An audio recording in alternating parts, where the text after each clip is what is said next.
Newsologist. One world, many views. Yes, some of them. ECB vows to avert debt crisis. Yeah, we're vowing we're going to avert it. How? As it lifts rates for the first time since 2011. 2011, 9, 10, 11 years. Half a point rise. Yeah, that'll stop the panzers. Lagarde pledged to deliver what? Euro loses early gains. And there's an Italy bond, so who would have expected that?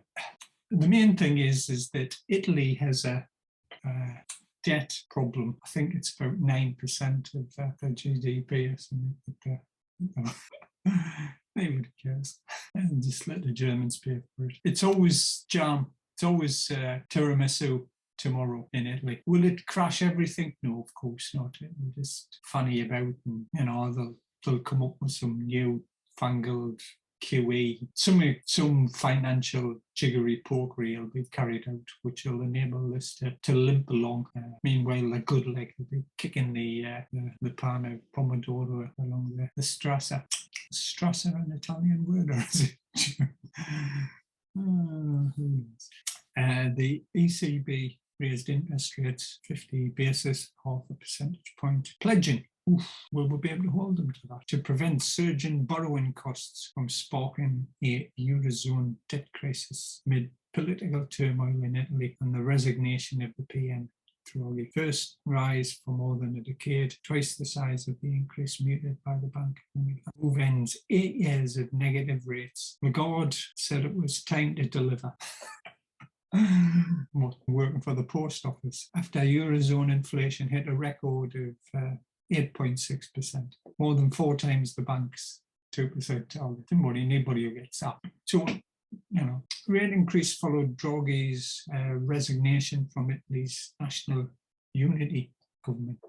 And the problem with Italian and other countries that have like proportional representation things is that you get fragmentation, you get splintering of the parties. You end up with, you have to have an amalgamation of normally at least 2 parties, sometimes more, to form a government.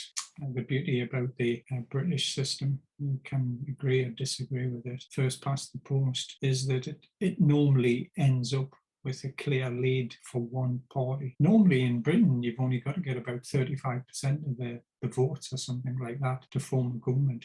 Whereas to form governments in these proportional representation places, you've probably got to get something like 45 or 50% by amalgamating the different groups together. The different groups are different because they have different views. So you've got to find some commonality, some centre ground that they can agree on. It's difficult because they may agree on the transport policy, but they may disagree on overseas aid, or they may agree on health service, but they may disagree on support to industry. How do you balance all of these things? Rate increase followed Draghi's resignation. It spanned right-wing, anti-establishment and centre-left parties. Well, there you go. How can that realistically be a government that can get anything done? If you've got right-wing, left-wing, and centre-left parties, pushes Italy into a snap election. After the 3 largest political parties had boycotted a confidence vote. JP Morgan, the bank analysts, no name given, said Draghi, himself a former ECB president, had been the victim of a populist coup. Who's the populists again? It's just populists. Italian stocks and bonds sold off in the aftermath of the resignation and the ECB rate rise, with European policymakers bringing a new bond buying programme. We'll buy some more bonds. Aimed at countering a surge in borrowing costs for the region's more vulnerable governments. It'll buy them with fake money, just made up money, just get some ink and just print up some €1 million notes. Yeah, didn't even do that, just get the magic keyboard out and click them. The ECB is capable of going big. Lagarde said later, and we would rather not use the new programme. Don't use it. But we've got to. But we don't really want to use it. But if we have to use it, we will not hesitate. A little funny around till basically Jackie Pallo and gets them in an arm lock, and Mick McManus comes in and ties them down. The ECB has to tread a narrow path between tackling inflation and avoid dragging the region into a recession. The bloc has already been hit by surge in energy and food prices at this had nothing to do with printing all that money. Not that. It's all due to Russia's invasion in Ukraine. And if it's not that, then it's due to the panic a couple of years before that. And didn't ask us for a third reason. The bloc's been hit by surge in energy, Russia's invasion of the Ukraine, a slowdown in business activity, and a drop in consumer confidence to record lows. Not just lows, it's a record low. This is vinyl times we're talking about. Yeah, it's a vinyl record low. GUA head of policy and central bank strategy. Oh my goodness, is somebody going to actually put their name to something that they've said at the US investment bank? Evercore said, quote, the combination of a brewing giant stagflationary shock from weaponized Russian natural gas and a political crisis in Italy is about as close to a perfect storm as can be imagined for the ECB. Oh my goodness, this guy's he's a wordsmith, isn't he? Of a brewing giant stagflationary shock from weaponized Russian natural gas. A giant stagflationary shock. It's not just this is not a shock, this is a giant stagflationary shock. Brewing is the word which gets it going, isn't it? You know, you can imagine a cauldron with a little witches, the head witch Lagarde, you know, with that potence pouring it in. How much interest rate today? ECB has been slower than most central banks to respond to inflation. Maybe it's the siestas. Do they have siestas in Italy? Some people do. I'm not too sure. Do they call them siestas in Italy? Siestas you tend to think of as like Spanish or Mexican, don't you? It's been slower to respond to inflation and lags. Behind the US Fed Reserve, poor old Bank of England doesn't get a mention there, and lags behind the US Fed Reserve, which is expecting next week to raise rates by at least 75 basis points. It's after 75 the month before, matching a similar size move last. Crazy Yankees raising it by 75.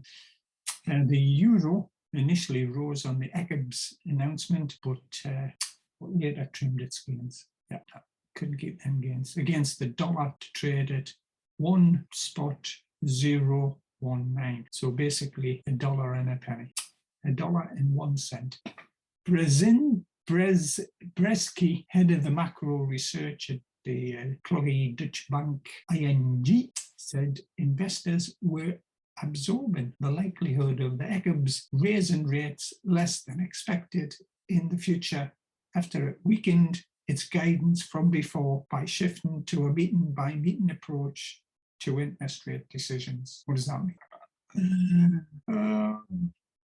Basically, it means nothing.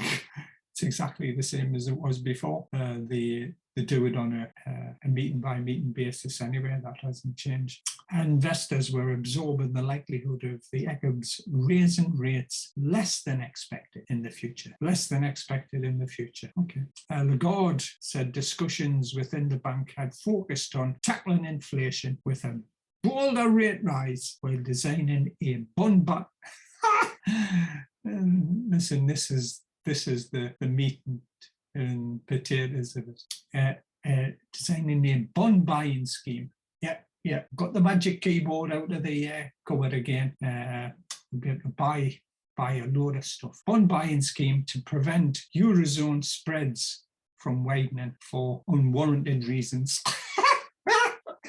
Unwarranted reasons. This is like the thought police. That reason that you're raising the bonds for, that's warranted. I've got my warrant card here, and you're allowed to raise your bond rate because it's warranted. But hey, you Mr. or Mrs., you ain't allowed because it's unwarranted. It's just totally unwarranted, and you ain't got no warrant. I'm the only person that can give you the warrant, and you ain't getting one, so it's unwarranted. So It's an unwarranted reason. Oh my goodness. Can you imagine these people like doing something like, driving a train or an aeroplane or something where you've physically got to do something to make something happen and not just come out with this verbiage trail of coming up with word verbiage. It's just while designing a bond buying scheme to prevent Eurozone spreads from widening for unwarranted reasons. Can you tell us what the unwarranted reasons are? The size of bond purchases under the new programme had no limitations, no limitation, she added. Nah, it's unlimited. We're just going to get the magic keyboard. There'll be people on it 24 hours a day, typing in them numbers, making them new bonds. We'll just create as much as we want. At no point does anybody seem to understand the reason for the problem. And at no point does anybody understand how to resolve the problem that they're making bigger. I understand that they're trying to curtail the Eurozone spreads. This is a fundamental problem that the ECB and the EU has got. They're trying to make a country without having a one sort of overriding fiscal control of it. Each of the countries sets their own tax regimes. They set their tax limits, and they also issue their own debt bonds. Government sovereign debt bonds. Debt. The word in there is debt. At some point, debt has to be repaid. This never seems to figure in the equation. It's all short-termism.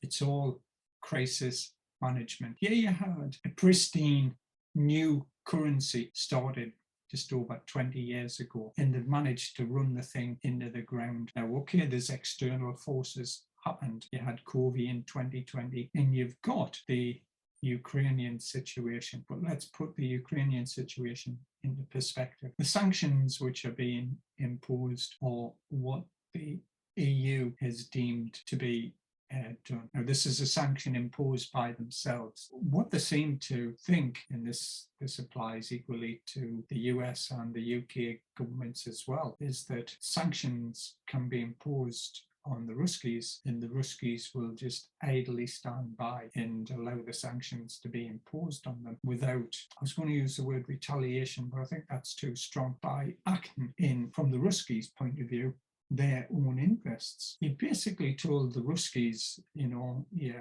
a bunch of baddies and we're going to sanction you and we're going to do as much damage to your economy as we can. We're going to cut you off from the SWIFT system. We're going to restrict what we buy from you, and we're not going to sell you certain things. Then the Ruskies say, fine, okay, then we need to change a few things. Like, you need to start paying us in rubles for our goods. Oh, no, we're not going to do that. We're not going to pay you in the rubles. And one thing leads to another. And the EUs, just like the Yankees and just like the Brits, are now faced with possible restrictions in Russian commodities, primarily, obviously, gas for the EUs and oil. The refineries in the United States can't process a lot of the oil being produced by the shale oil. The reason why the oil is it's too clean. It has low sulfur content, and the refineries in the United States are set up to deal with a heavier type of oil containing more impurities, more sulfur. So it has to be blended. The shale oil has to be mixed, just like a cocktail. 50 shale oil, 50 El Crapo oil from somewhere else, primarily, but also from Russia. But let's get back to the EUs. The size of the bond purchases under the new programme had no limitation. That's basically somewhat admitting that they have no idea of the size of the problem that they're going into. It's basically so that in 6 months' time, the God can turn around and say, yeah, we've created a trillion euros of new debt and blah, blah, blah, and we're going to print another trillion next month or whatever. It's so that she doesn't tie herself put herself into a cul-de-sac, into a corner. There's no limitation. It's frightening when you've got someone saying something like that. It doesn't instill confidence in my mind. You're basically saying you don't know the size of the problem. The problem is there. You can see the size of the problem. You can see the debt overhang in the primarily Southern European country. Italy is the one that's primarily in focus, but some of the other countries, Portugal, Spain, tend to have debt overhangs as well. And obviously you had Ireland a few years. What we'll come up with will be some basically manipulation. Sell German bonds, possibly buy Italian bonds, sell the high-grade bonds, sell the high-grade bonds in that stock. But you can only do that whilst you have high-grade bonds to sell. The problem with doing that is that by selling all of those high-grade bonds, you run the risk of destroying the high gradeness of those bonds. You destroy like the integrity of them, which makes the high grade bonds not quite high grade bonds anymore. So they'll lose some of that premium, which means you've got to sell even more of them. Wow, perhaps, who knows? Let's wait and see what Legrand and the group of witch sorcerers come up with from the ECB. The disappointing thing in all of this is that the EUs have the 3% limit and all of this paper. It's just written on paper, and the paper in essence is worthless. It's never been enforced to any great extent. Otherwise, how on earth could Greece join the euro? If you remember back to the mid-teens, and we had the Greek implosion. The difference is Italy is a far bigger country, both geographically and population and economic wise, than what Greece is. Greece is like having a pebble tied to your swimming trunks when you're trying to swim along. Italy is like having a brick tied to your swimming trunks when you're trying to swim along. Far more difficult.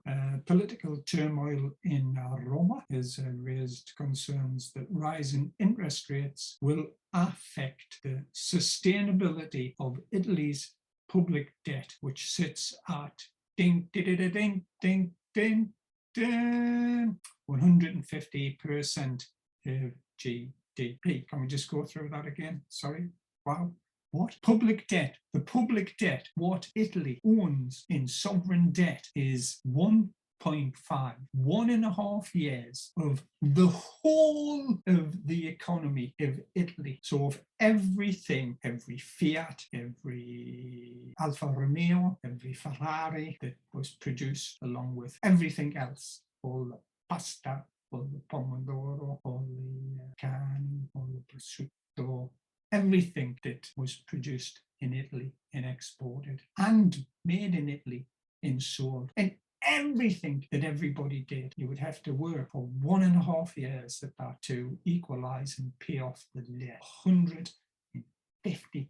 I think the EU's recommended from the ECB is 60%. So Italy is just like, Italia is just like a little bit above that by 90%. So what happened? Italian debt sold off with the yield on this is like a benchmark bond, which most of the countries use as basically medium to long-term standard debt, which allows you to reflect your short-term debt against it. A 10-year bond jumping as much as 0.27% points. So it's up to 3.7%. Wow, that's a decent rate for a 10-year bond.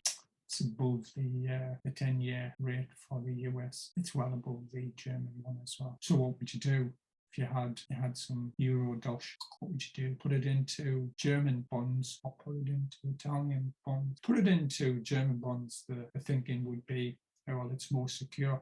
But there's a risk there. There's a risk that if this Italian contagion gets out of hand, that it'll pull the rates of the German bonds out as well. There's a risk also that it will destroy the integrity of the German bonds because they'll have to be diluted by a huge amount to cover for Italy. Or if you just bung your money into the Italian 10-year, get your 3.7%. That's kind of rate, 3.7%, knowing that the ECB will do no limitation to solve this problem. So they're going to come up with some shenanigan to cover it. We've got to realise is that the EU's, it's a political thing. It's not founded on any real sensible economic, well, you can go back to the Maastrichts and all of them things, and this percentage and 3% and stuff, and that sounds all great. Yeah, fabuloso. But then people just walk through it because it's more important to the politicians in Europe to keep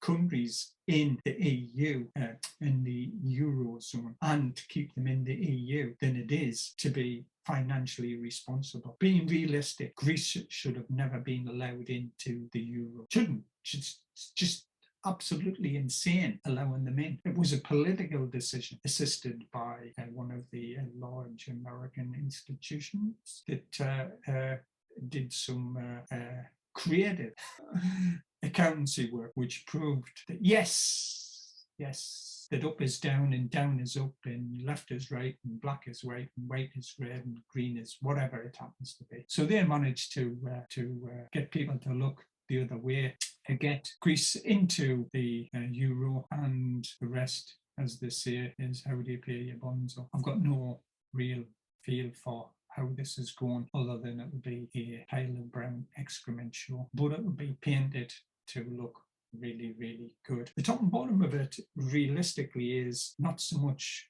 what the ECB does, is what happens in the world. They've had comparatively benign conditions for years and years, and they've screwed up. Like, Italy's a mess financially. It's a nice place. The Italians are nice people. It's a great place to go. It staggers along. It's always tiramisu tomorrow. It's always the dolce vita. It's always dolce vita oggi. It's just a good life today. We'll worry about paying about it tomorrow. We don't want to make hard decisions financially. This hasn't just been caused in 1 year. It's a cumulative problem, but there's nobody in any of the governments, and this is across the board, whether it's the US, the UK, or the EU's, they're all debt-based. They all have so much debt that it's just dragging them down. It's slowing them down. But they won't solve it.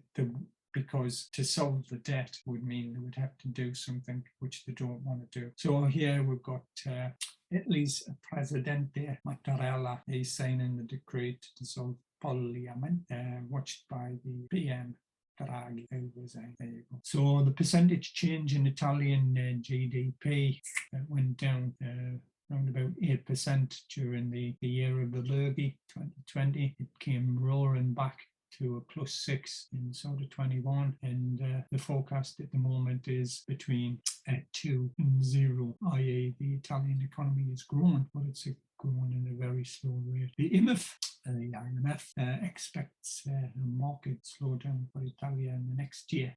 The Italians are used with all this change in parliaments, change in PMs, that's water off of an animal's back. Nobody takes any of it seriously. How they wave their arms around and all that sort of caper. But the Italians are very sensible people when it comes to them. How will it end? In tears, no doubt. But there you go. The can kicking continues. We'll wait and find out what happens. So, ciao. Arrivederci. Ciao. Time to put the kettle on.